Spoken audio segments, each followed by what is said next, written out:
Nanay Vina, Tito Ariel, maraming salamat po talaga sa pagkukup po sa akin. Nung panahong walang-wala po ako, Ano ka ba? Alam mo naman, Ara, di ba, na hindi ka iba sa amin? You are family. Kaya gusto kong malaman mo na walang nagbago.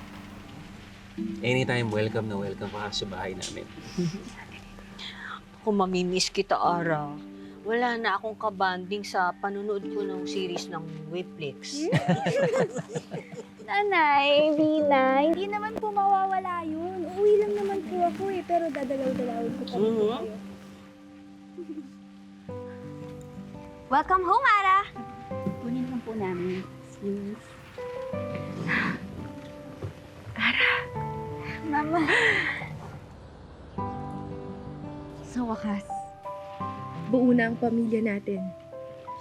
At wala na akong ibang mahihiling pa kundi ang makasama kayo habang buhay. Opo, Mama.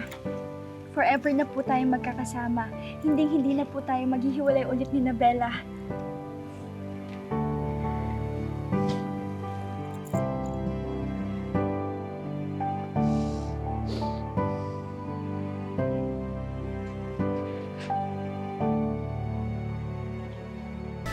Ano kung ibig yung sabihin, attorney, na mahirap to?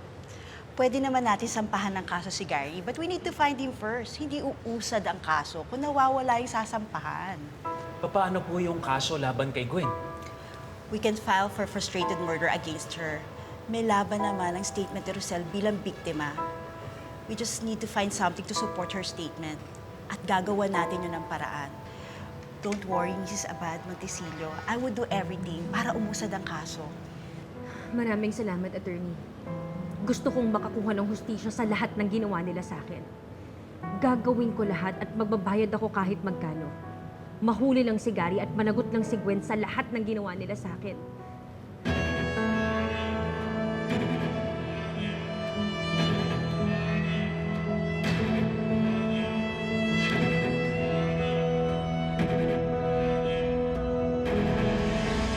Color kibe siya. Para sa mga series ko lang napapanood yan eh. Biruin mo, nilibing na natin yung mama mo, tapos buhay lang pala siya. At si Tita Gwen mo pa yung may kagagawan. Kaya nga, Besh eh. Pero alam nyo, pakiramdam ko talaga may ginawa akong kabutihan ng past life ko kasi hanggang ngayon binibless ako ni Papa God. Pero basta, sobrang saya ko lang talaga ngayon na nakakasama ko si Mama ulit. I'm happy for you. Deserve mo naman kasi you're a good person eh. Salamat, Justin, ha? Sana nga talaga magtuloy-tuloy na tsaka hindi na magkagulo. Kaya andyan naman yung mahadera mong kapatid. Hindi naman titigil magbigay sa'yo ng sakit ng ulo yun eh. Kamusta naman pala kayo nun? Okay naman kami sa bahay. Minsan, hindi na lang kami nagkikibuan para hindi affected si Mama. Kasi alam niyo naman, di ba, na halos kakabalik niya lang sa amin.